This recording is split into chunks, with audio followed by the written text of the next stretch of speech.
gars, j'espère que vous allez bien. En tout cas moi ça va comme toujours. Écoutez, I'm sorry, je sais ça fait un mois que je n'ai pas posté sur YouTube. Je suis juste désolée, prenez-moi comme une petite sœur, je vous demande pardon. Mais j'ai pas chômé hein. En attendant j'étais là, j'étais sur TikTok, j'étais sur Insta un peu. Ah ouais, avant de vous laisser avec la suite les gars, je porte une perruque de la marque Ozoa Beauty.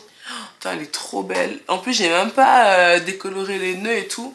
Non franchement elle est trop jolie. Ça c'est le modèle Maeva, toujours disponible sur le site www.ozoabeauty.fr. Et à l'heure où je suis en train de vous parler, normalement il y a le restock sur le site, donc n'hésitez pas à aller choper. D'ailleurs je vais vous offrir un petit code promo SOP Queen qui va vous offrir une réduction de 15% sur tout le site. Je suis de retour aujourd'hui en chair et en os pour vous faire un update parce que je me suis fait la réflexion tout à l'heure. Ça fait quand même depuis octobre que je sais que je suis SOPK. Pour ceux qui ne savent pas, le SOPK c'est le syndrome des ovaires polykystiques. N'hésitez pas à aller voir mes vidéos par rapport au sujet. Et je vous ai expliqué d'ailleurs comment j'ai su que j'étais SOPK. C'était par rapport à une grossesse nerveuse, etc. Bon, c'est quand même assez compliqué. Mais aujourd'hui, je voulais absolument revenir avec vous avec de bonnes nouvelles.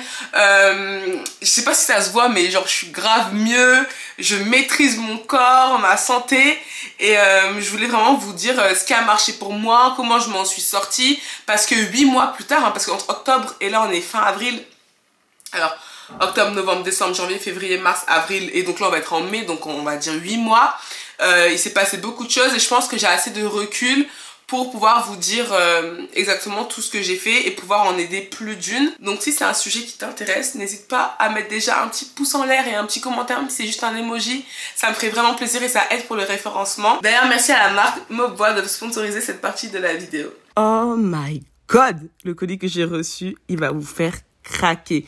Préparez déjà votre carte bleue. Les gars, j'ai reçu ce tapis juste incroyable. Laissez-moi déballer ça. J'étais tellement contente, il me vient de la marque Mobbois, je crois que ça se dit comme ça. Le prix il est juste trop bien. Je crois qu'il est à moins de 400 €, il est dans les 300 $. Et c'est un tapis de course, de marche maison. Les personnes qui ont la flemme de sortir parce qu'il pleut, il y a des personnes qui vont te dire « Ah, j'ai pas le temps de sortir marcher, voilà, je travaille, j'ai les enfants » ou peu importe. Il y a plus d'excuses. Je vous avais déjà parlé des bénéfices de la marche qui sont juste incroyables, super facile à monter. Me voilà déjà en un temps, 3 mouvements directement sur mon tapis. Il y a un mode marche, un mode où vous pouvez accélérer, courir, etc. Et ça fait pas beaucoup de bruit, c'est juste génial. Je vais vous montrer comment il s'allume. Il y a juste le petit interrupteur qui est juste là. Et on a un petit écran LCD façon en bas, vous pouvez traquer la distance, la vitesse, les calories.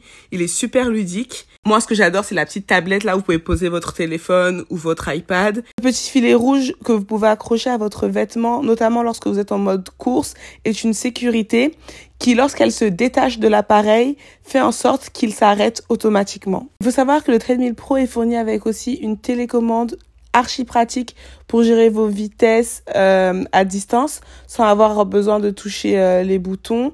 Et je vais vous montrer, il se déplie en 2 secondes. Donc vous pouvez l'utiliser aussi comme ça, en travaillant par exemple avec votre bureau juste au-dessus. Et vous pouvez aussi tout simplement le ranger en 1,5 secondes. Il prend pas de place. Vous pouvez le mettre en dessous de votre canapé, en dessous de votre lit, peu importe. Là je l'ai mis pour l'instant sur le côté parce que je comptais le ressortir à chaque fois. N'hésitez pas à choper les gars.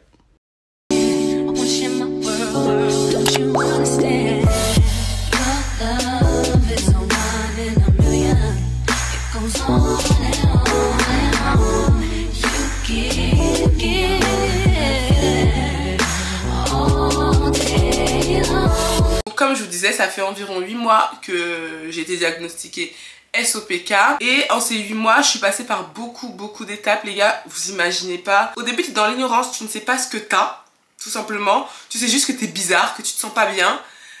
Quand je me replonge à comment je me sentais il y a quelques mois, je me dis, mais Audrey, comment t'as pu te laisser pendant autant de temps comme ça, sans t'alarmer en fait, sans te dire qu'il y avait peut-être un problème. Parce que ce qui est terrible avec ce genre de maladie hormonale, c'est que on n'en parle tellement pas assez. Et Dieu merci, aujourd'hui, la parole commence de plus en plus à se libérer. On n'en parle tellement pas assez. Où, en tant que femme, on est tellement sujette à des troubles hormonaux que c'est banalisé et qu'on se dit ah bah c'est normal en fait, c'est juste t'es une femme, c'est normal que tu te sentes comme ci, que tu te sentes comme ça, que tu te sentes comme ci. Mais en fait, pas du tout. Et j'aimerais à travers cette vidéo vous dire que si vous sentez qu'il y a quelque chose qui cloche chez vous les filles, c'est qu'il y a quelque chose qui cloche. Renseignez-vous, ne vous dites pas que ah c'est juste que vous êtes fainéante donc c'est pour ça que vous êtes tout le temps fatiguée, ah c'est juste que vous êtes juste hypersensible, c'est pour ça que vous pleurez tout le temps, ou que vous avez des accès de colère ou des épisodes un peu dépressifs, etc. Non, il y a vraiment quelque chose derrière, c'est juste pas normal. Par exemple, de se sentir ballonnée, ressembler à une femme enceinte de 6 mois, non, c'est pas normal en fait d'avoir des douleurs comme ça. C'est pas normal d'avoir des cycles complètement irréguliers, de ne pas avoir ses règles, d'avoir... En fait, il y a des choses qui sont juste pas normales. C'est pas parce que juste t'es une femme que tu dois te dire « Ah bah c'est hormonal, bon bah ça arrive, etc. » Il faut juste pas banaliser. Parce que quand j'ai su que j'étais SOPK, d'un côté j'étais contente parce que je me suis dit « Bah j'ai quelque chose, donc forcément je vais pouvoir avoir les armes pour pouvoir combattre ça. » Vous voyez ce que je veux dire? Parce que quand tu sais pas, tu peux pas agir contre... Genre c'est comme les gens qui sont dans le déni. Quelqu'un qui sait pas qu'il est malade, il peut pas se soigner. Donc j'étais vraiment contente de savoir, mais en même temps, en fait ça m'a fait mal de me dire que pendant tout ce temps, j'avais ça et je me suis pas assez pris au sérieux pour consulter, pour pouvoir faire des recherches, pour pouvoir me soigner tout simplement. Donc s'il y a quelque chose que vous devez retenir dès maintenant de cette vidéo là, si vous vous retrouvez dans ce que vous voyez par rapport au SOPK, n'attendez pas 10 ans. Consulter, et même si les médecins ne vous écoutent pas, parce qu'il y en a beaucoup qui vous prennent pas au sérieux ou qui vont juste vous mettre sous pilule pour camoufler les effets du SOPK, faites-vous confiance à vous, renseignez-vous, faites les bilans hormonaux et regardez, etc. Enfin, il y a beaucoup de choses que vous pouvez faire selon vous, votre instinct, et je vais en parler dans cette vidéo. Ce qui a changé aujourd'hui, c'est que en ces 8 mois, j'ai beaucoup appris sur le SOPK, je me suis beaucoup renseignée.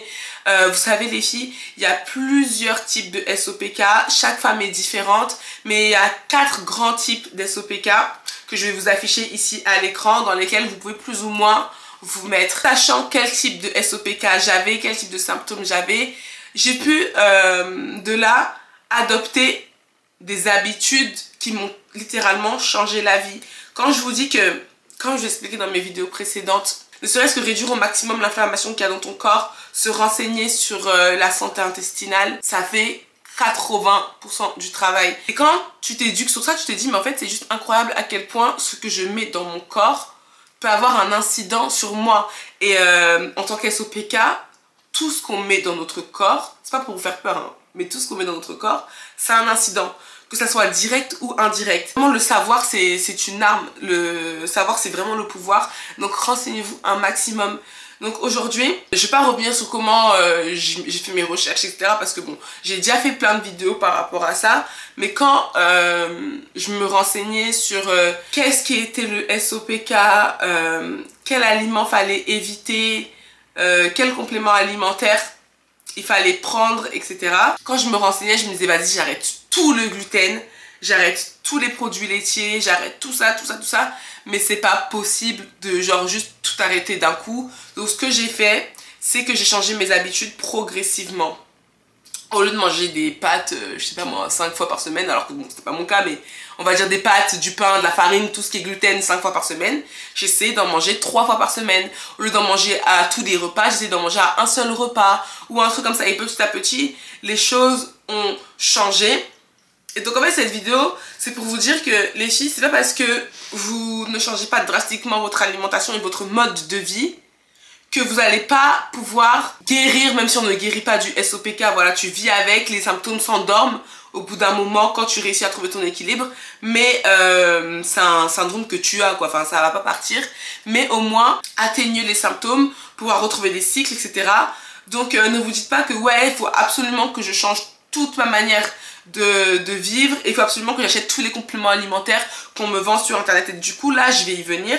Donc pour terminer sur les habitudes alimentaires sportives, moi j'ai fait vraiment les choses basiques. En fait il faut se dire que c'est un changement de vie, c'est quelque chose que tu vas avoir à vie, et donc adopter des habitudes que tu pourras tenir à vie, pas pour un temps donné et le temps juste d'endormir tes symptômes, atteindre tes objectifs et revenir à où tu étais avant. Je me suis rendu compte qu'il y a un véritable business derrière le SOPK, derrière le fait que les femmes ne savent pas, en fait, tout simplement n'ont pas d'informations, errent dans la nature et doivent se débrouiller toutes seules. Et donc c'est un véritable business. Et d'un côté c'est bien parce que les gens essayent de trouver des compléments alimentaires pour nous aider, etc. Mais d'un autre côté je me dis que les gens jouent beaucoup sur la détresse de femmes en fait et l'ignorance de certaines, parce que je vais vous dire, hein, il n'existe aucun complément alimentaire qui va vous guérir du SOPK, ça n'existe pas, c'est pas possible, non. Mais par contre, il existe des compléments alimentaires qui peuvent vous aider à pallier à certains manques, donc qui vont correspondre déjà à votre bilan hormonal et vous allez voir où il y a les lacunes en fait dans vos hormones. Il existe des compléments alimentaires qui vont vous aider à réguler vos cycles parce qu'ils vont répondre justement à certains manques hormonaux. Mais ne vous dites pas que vous avez besoin de prendre 12 compléments alimentaires si derrière vos habitudes alimentaires et sportives ne changent pas, les filles. Déjà que si, sans parler de compléments alimentaires, si vous changez vos habitudes alimentaires en limitant au maximum les aliments inflammatoires, en vous hydratant beaucoup, en changeant vos habitudes sportives par des habitudes plus douces, donc telles que la marche, le yoga, le pilates, soulever des poids mais vraiment de manière lente et des poids plus légers, et faire une cure de jus de céleri une fois par mois, rien que ces habitudes là vont vous changer la vie et vont changer votre manière de vivre votre SOPK. Vous allez moins le subir. Et donc ne vous dites pas directement je suis à la recherche de tel complément alimentaire, tel. Essayez déjà de changer des choses au quotidien en fait que vous pouvez faire sans forcément dépenser des milliers et des cents, parce que je sais que ça coûte cher. Donc là je vais vous parler de mon expérience par rapport aux compléments alimentaires. Donc j'avais fait une vidéo par rapport à ça où je vous expliquais tout ce que je prenais. Donc aujourd'hui je vais vous faire un update et vous dire les compléments alimentaires que j'ai aussi ajouté. D'ailleurs il y a le site internet Cure qui m'ont contacté il y a quelques semaines pour m'offrir un bon d'achat sur leur site. Donc c'est pas un partenariat, je suis pas rémunérée pour en parler, rien du tout. J'ai beaucoup aimé leur site, ce qu'ils proposaient, la qualité de leurs compléments alimentaires, le choix, la rapidité de la livraison et le rapport qualité-prix surtout. Je trouvais pas ça excessivement cher par rapport à d'autres choses que j'ai pu voir même en pharmacie, etc. ou en grande surface. Et la qualité y était, il y a beaucoup d'informations par rapport à chaque complément alimentaire que vous pouvez trouver sur le site. En quoi tel complément alimentaire est utile et pour quel cas, etc.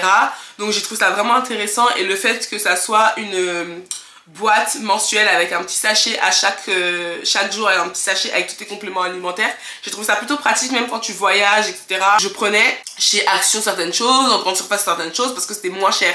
Sauf que par exemple mon oméga 3 c'était des balaises gélules que je prenais chez Action et il fallait en prendre genre 3 par jour pour avoir la dose. Donc vous voyez, ça c'est un peu un inconvénient, et quand tu compares même le prix, voilà, donc chez Cure c'est plus intéressant, et je pense que j'ai un code promo donc je vais vous l'afficher. Ensuite par rapport à Ovunol, je vous en avais parlé, c'est un complément alimentaire à base de myo-inositol que ma gynéco m'avait conseillé de prendre parce que l'inositol particulièrement est un composant qui aide énormément les femmes atteintes de SOPK à réguler leur cycle.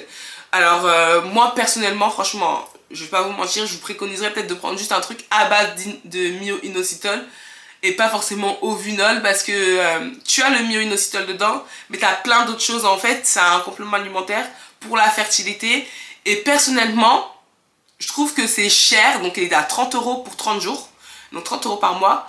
Et c'est cher pour... j'ai l'impression que c'est pour rien en fait. Donc peut-être que ça m'a aidé, mais je ne suis pas sûre parce que je l'ai arrêté pendant plusieurs mois et ça n'a pas changé grand chose en fait. Donc voilà, je tiens juste à vous le dire. Mais par contre le myo-inositol c'est vraiment reconnu pour vous aider à réguler vos cycles. Donc penchez-vous pas mal sur ça. Moi j'en ai pas pris parce que je me focalisais vraiment sur... mon taux d'insuline, etc. parce que je savais que c'était ça qui me posait vraiment problème, parce que j'ai jamais eu de vrais problèmes de cycle. C'était un peu irrégulier, mais j'avais mes cycles tous les mois. Donc au niveau des compléments alimentaires, je vais vous dire tout ce que je prends et que je pense qui m'a beaucoup aidé. Les compléments alimentaires qui sont vraiment pour moi indispensables, qui ont vraiment eu un impact je pense sur ma santé, c'est le magnésium, Oh, la glutamine, oh my god, j'ai vu un véritable avant-après avec la glutamine sur mes ballonnements, sur l'aspect de mon ventre. Et voilà, donc ça c'est les trois principaux, glutamine, oméga 3, magnésium. Pour moi c'est ceux où je pouvais voir une différence avec ou sans. N'hésitez pas à mettre en commentaire si vous êtes atteinte du SOPK et qu'est-ce que vous prenez pour vous aider au quotidien. Comment je me sens 8 mois après? Et ben écoutez, je me sens très bien. C'est vrai que pendant tout ce temps, j'avais des moments où j'avais des coups de mou, où je me disais mais je vais jamais m'en sortir. Et puis vous savez que récemment on a un projet de deuxième enfant et avec cette santé là, je me disais mais est-ce que ça va être possible? Je me posais beaucoup de questions, donc autant j'avais des semaines où j'étais au top au niveau du moral, du mental, enfin tout allait bien. Autant il y avait des semaines j'avais l'impression que je faisais aucun progrès, que ça n'avançait pas, que j'allais pas m'en sortir. Dans ces cas-là où la discipline va vraiment rentrer en compte, et dites-vous que c'est petit à petit que les choses vont se faire. Donc continuez tout simplement à faire vos habitudes. Faites ce que vous avez à faire tous les jours, même si vous vous dites ah mais je vois toujours pas d'effet, ah mais ça change pas, etc. À un moment donné, vous allez vous réveiller et vous allez vous sentir complètement différente. Et ça veut dire, mais en fait, merde, ça marche en fait, tout ce que je faisais depuis le début. Vous allez vous regarder, vous allez dire, mais en fait, j'ai rien à voir avec il y a 6 semaines, 2 mois, 3 mois. Donc juste continuez, ne vous posez pas trop de questions. Continuez, si vous savez que vous êtes sur la bonne voie, juste faites-vous confiance et écoutez votre instinct, tout simplement. Je vais vous raconter une anecdote. Vraiment, cette vidéo, j'aimerais que ça soit une vidéo où vous vous reboostez et vous vous dites, mais en fait, c'est juste possible de vivre avec le SOPK, de me sentir bien, de faire des choses. Regardez, les filles, il y a des jours où j'avais aucune envie de m'apprêter parce que ça joue sur votre mental, comme je vous ai dit. Vous avez de l'anxiété, vous avez de la dépression, vous avez des pensées noires et tout ça c'est hormonal. C'est pas que vous êtes quelqu'un de profondément triste en fait. C'est pas forcément qu'il y a quelque chose qui va pas chez vous, c'est hormonal, tout ça c'est lié à la maladie tout simplement. Mais forcez-vous les filles à sortir, je sais que c'est facile à dire et pas facile à faire, mais forcez-vous à sortir, à vous faire belle, à travailler sur votre mental, à méditer. N'acceptez pas juste la situation comme elle est et broyer du noir, parce que c'est un cercle vicieux. Après vous en sortez pas et vous culpabilisez, vous vous dites non mais en fait j'ai rien fait, je me sens mal, je suis fatiguée tout le temps, je suis triste, etc. Et c'est un cercle vicieux, vous vous sentez mal, vous avez envie de manger mal, vous n'avez pas envie de sortir faire de l'exercice, vous avez envie de rien faire en fait tout simplement et ne plus prendre soin de vous. Donc forcez-vous les filles et ne vous dites pas que c'est une fatalité le SOPK. Vous savez, on est des milliers et des milliers, on est des centaines de milliers de femmes à l'avoir. C'est la maladie la plus répandue limite chez les femmes. Donc vous n'êtes pas seul en fait. Et il y a des solutions. Je sais qu'il y a aussi le problème de pilosité faciale. Moi j'ai des poils au visage hein. Ici j'en ai eu plein. Même à force de les enlever avec la pince à épiler, ça m'a fait des taches et tout. Je suis un peu complexée par ça. Mais en vrai je me dis bah c'est tout, c'est les effets de la maladie. Audrey, tu vas pas t'empêcher de sortir à cause de ça. Après bon voilà, j'ai pas une beubare non plus, mais j'ai plein de petits poils et tout. Bah tu les enlèves et puis c'est tout quoi. C'est pas grave. C'est pas ça qui va t'empêcher de vivre. Je sais que c'est difficile en tant que femme d'avoir ce genre de désagrément là. Mais il y a plein de choses qui existent pour pallier à ça, pour essayer de se sentir un peu mieux. Je sais que voilà, c'est pas forcément ouf de les enlever à la pince à épiler. Apparemment le laser ça peut être remboursé à quelques pourcentages, voire tout, selon les cas. Je me suis renseignée, apparemment c'est le cas. Donc essayez de voir, mais ne vous laissez pas bouffer la vie pour un SOPK les filles, vraiment. Je veux pas faire la meuf qui dit oui il y a plus grave et tout, mais effectivement il y a plus grave et genre vous pouvez vivre avec et bien vivre avec. Voilà, donc prenez votre santé en main, ne vous laissez pas juste influencer aussi parce que les médecins vont dire. Je sais que c'est des médecins donc voilà, ils ont fait des études etc, mais il y a des choses sur lesquelles vous devez aussi vous faire confiance. C'est votre corps, vous savez ce qui peut être bon pour vous, ok? Donc s'il y a des choses que vous ne sentez pas, ben ne les faites pas. Moi je vais vous raconter une anecdote et je pense que je vais arrêter la vidéo sur ça parce que j'ai beaucoup parlé. Carrément je me dis que cette vidéo elle est partie dans tous les sens, mais ça me tenait vraiment à cœur de parler avec vous, juste à cœur ouvert, et de vous dire que voilà, il y a une lumière au bout du tunnel et que voilà, vous n'êtes juste pas seul. N'hésitez pas à m'envoyer des messages. Ça me fait trop plaisir quand on échange en DM sur ça. Moi je suis toujours ouverte à la discussion, je vous réponds tout le temps, donc n'hésitez vraiment pas, et même à vous échanger des conseils dans les commentaires. Donc je vais vous raconter une anecdote qui m'est arrivée et pourquoi je vous dis de vous faire un peu confiance aussi. et de vous écouter et de vous laisser aussi du temps les filles. Voilà, laissez-vous du temps pour apprendre à maîtriser votre corps, vos hormones, etc. Parce que c'est pas chose aisée. Donc, vous savez que voilà, moi j'ai essayé d'avoir un deuxième enfant avec mon chéri. Et quand j'ai su que j'étais SOPK, ma gynéco, elle m'a dit bon, voilà, vous êtes SOPK. Donc, vous n'ovulez pas forcément tous les mois ou vous allez ovuler de très mauvaise qualité. Donc, ça va être un peu compliqué pour votre projet de bébé, quoi. Voilà, c'est pas quelque chose qui va vous aider à avoir un bébé rapidement, tout simplement. Et elle m'avait prescrit Clomid. Alors je sais pas si je vous en avais déjà parlé la première fois où on me l'avait prescrit. Clomid, c'est un traitement qui est assez fort qu'on vous prescrit pour déclencher une ovulation, tout simplement. Et moi je l'avais vraiment pas supporté la première fois où elle me l'avait prescrit. Donc c'était un comprimé par jour pendant 3 ou 4 jours, je sais plus, en début de cycle. Et après, il fallait faire une prise de sang, après, il fallait faire une échographie pelvienne, voir si tu avais ovulé, etc. Donc c'est tout un truc, hein.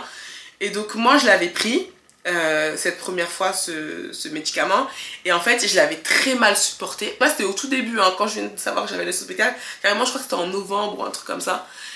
Et d'un côté moi j'en veux pas à ma gynéco parce que je lui avais dit que je voulais un deuxième enfant, vraiment ça me tenait à cœur, etc. Donc elle s'est dit bah je vais te le donner maintenant ma belle, ton deuxième enfant, tu vois, pourquoi on va se casser la tête et tout. Et donc j'avais fait ça et j'avais pas supporté, franchement je me sentais vraiment pas bien, je me sentais pas moi-même, genre carrément, quand j'avais pris le médicament. Alors je sais pas si c'est moi dans ma tête, je me suis dit le fait d'avoir pris ce médicament ça m'a fait pas me sentir bien, mais d'un côté je pense pas, j'ai pas envie de minimiser comment je me suis sentie en fait. J'ai pas supporté en fait, ça m'a donné des vertiges, je voyais pas bien, j'étais fatiguée, j'avais mal à la tête et tout, genre j'avais vraiment des effets. Donc ça fait que je disais à Chris franchement je me sens pas bien et tout, même si c'est juste un petit cachet, enfin j'ai pas supporté. J'ai informé ma gynéco que voilà j'avais pas trop supporté. Est-ce que c'est par rapport à Clomid ou ça n'a rien à voir avec Clomid? Elle m'a dit en gros moi ça m'étonnerait que ce soit ce médicament qui vous a fait vous sentir pas bien. Donc en gros moi je me suis dit ok. Et j'ai fait la prise de sang en fait qui calcule votre progestérone. Et c'est le taux de progestérone qui va vous dire si vous avez ovulé ou pas. Et normalement je devais aller faire l'échographie mais j'ai pas été la faire parce que j'avais pas envie en fait. Genre là j'étais arrivée à un stade quand j'avais fini de prendre ce médoc là et comment je me suis sentie, où je me suis grave remis en question. Et je me suis dit en vrai est-ce que t'as envie de faire ça en fait? Est-ce que t'as envie de commencer à prendre des médocs? Est-ce que t'as envie de commencer à faire des trucs vraiment artificiels, etc. Alors bien sûr si demain j'en suis à 5 ans d'essai où je fais attention à ma santé, où je fais tout ce qu'il faut et j'arrive pas à avoir un deuxième enfant, là bien sûr je commencerai à parler de médecine, mais on n'en est pas là en fait du tout. Mon fils il a à peine 2 ans, je viens tout juste de avoir une santé où voilà je me sens bien, avoir des cycles plus ou moins réguliers, etc.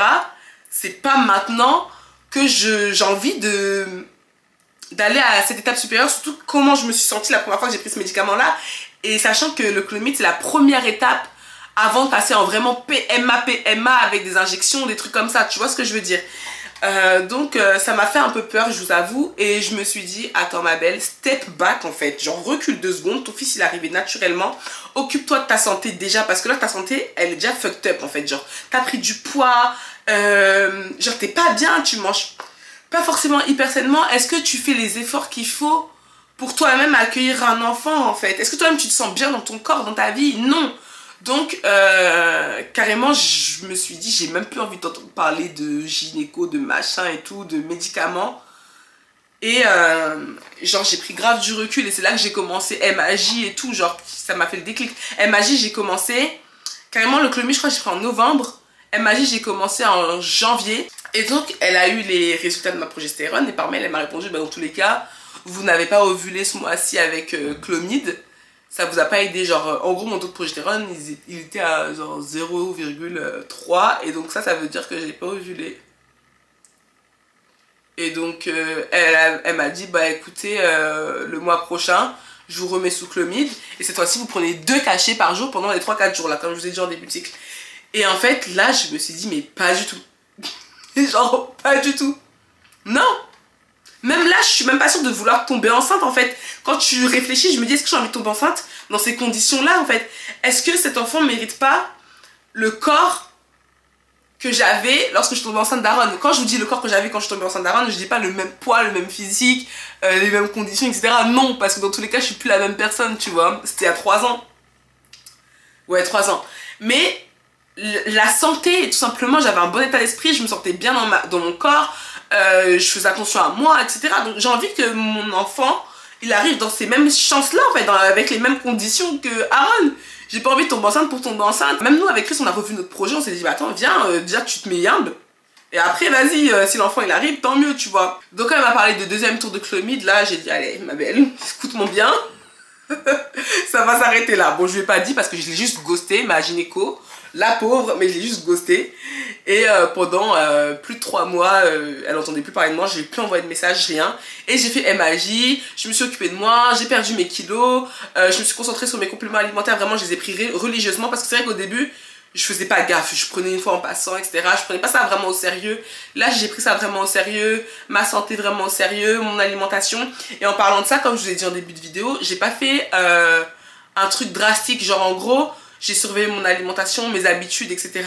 Mais de temps en temps, j'allais manger des trucs sucrés, j'allais manger des M&M's, j'allais manger des pâtes de temps en temps, du pain de temps en temps, mais c'était pas à la base de mon alimentation, vous voyez ce que je veux dire, mais je me faisais quand même plaisir, et en fait j'étais grave dans un état d'esprit hyper serein, je me disais, bah Audrey, les choses elles arriveront quand elles arriveront, juste prends soin de toi, soigne-toi en fait, et une bonne relation avec toi-même, et c'est là que ça va arriver, et je me suis grave rapprochée aussi de mon Dieu et tout, donc tout ça a fait que physiquement et mentalement je me sentais vraiment bien en fait, et j'avais pas envie de presser les choses et tout, et la priorité c'était même plus d'avoir un deuxième enfant, la priorité c'était vraiment de moi me sentir mieux et de bien vivre mon SOPK, le comprendre tout simplement.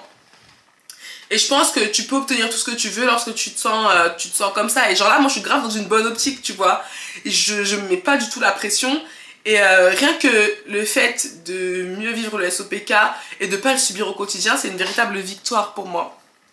Donc, les mois sont passés et je commençais, moi, à observer des changements véritables sur mon corps. Donc bah oui, j'ai perdu du poids, ça vous l'avez suivi, même si là je suis un peu ballonnée, un peu gonflée là. Et je commençais à voir que mes cycles ils commençaient à être un peu mieux, que je commençais à voir des signes d'ovulation, la glaire cervicale, etc.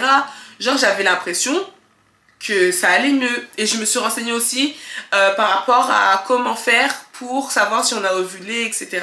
Parce que ça c'est des choses que je ne savais pas. Les gars, avant de vouloir un enfant, parce que Aaron, Dieu merci, c'est un cadeau du ciel, c'est pas quelque chose que j'ai cherché.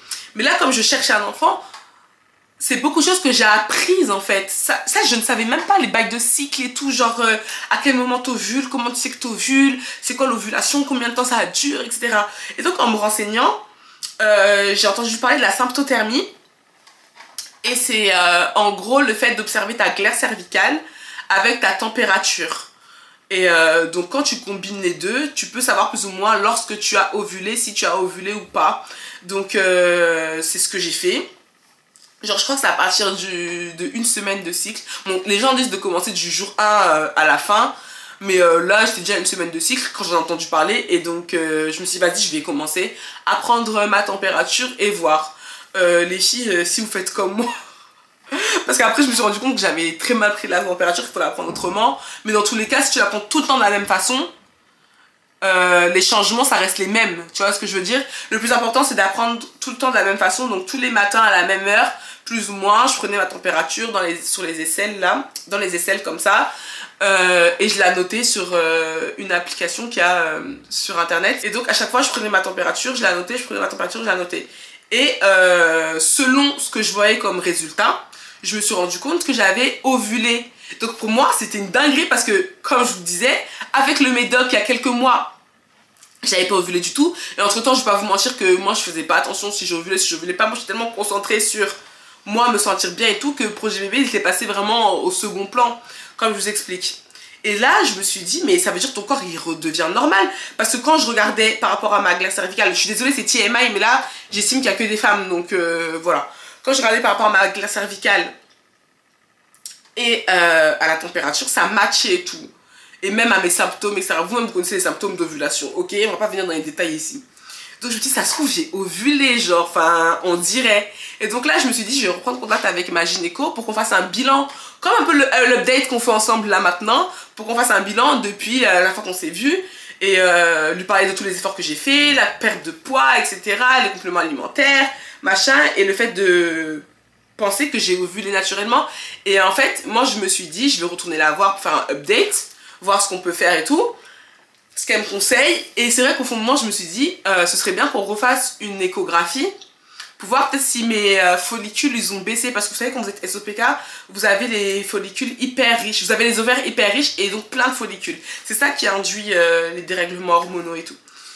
Et donc je vais la voir, j'étais trop contente, enfin moi j'étais positive. En même temps j'étais un peu stressée, mais en même temps j'étais positive parce que j'étais fière des efforts que j'avais fait et je sentais que mon corps il était différent. Genre je sentais que ça commençait à rouler genre à l'intérieur, à se régler tout simplement. Et donc je lui montre et tout.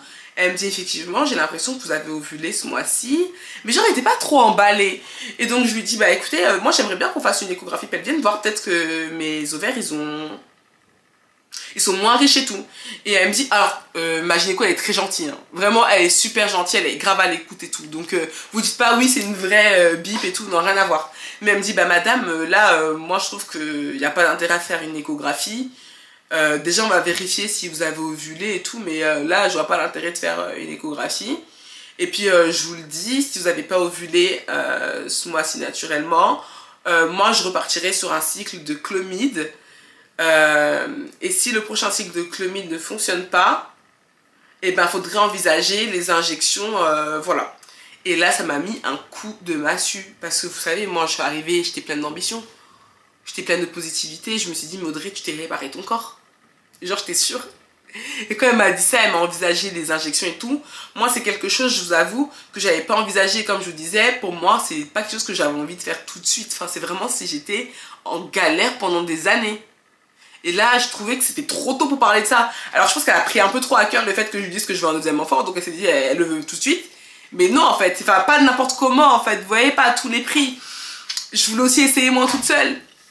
Et donc moi je me suis dit ok d'accord, donc je savais plus trop quoi penser de tout ça, parce que pendant tous ces mois là moi je me sentais bien mentalement et puis j'étais pas obsédée par l'idée d'avoir un deuxième enfant tout de suite, enfin, je me sentais juste bien tu vois et j'avais l'impression d'avoir fait des efforts, donc le fait qu'elle parle comme ça, je me suis dit mais en fait ça se trouve que tout ce que tu penses c'est faux, donc je suis partie faire ma prise de sang et quand je suis rentrée à la maison, pour la première fois depuis des mois et des mois et des mois, j'ai pleuré ma mère, genre j'ai pleuré ma race et je me suis dit mais Audrey tu vas jamais y arriver, c'est pas possible.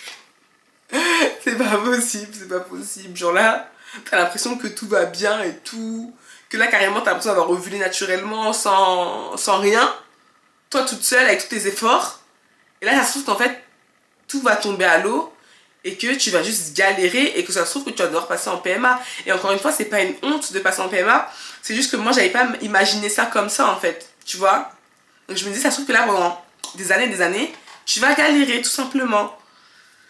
Et du coup je me sentais vraiment pas bien et après on a reçu les résultats dans l'après-midi de la prise de sang et donc moi j'ouvre et je vois que j'étais à 13 et quelques. Rappelez-vous il y a quelques mois quand j'étais sous Clomid j'étais à 0,3 machin, donc je me suis dit attends 0,3 machin de progestérone ça veut dire que t'as pas ovulé, 13 et quelques c'est que forcément t'as ovulé, il y a quelque chose genre.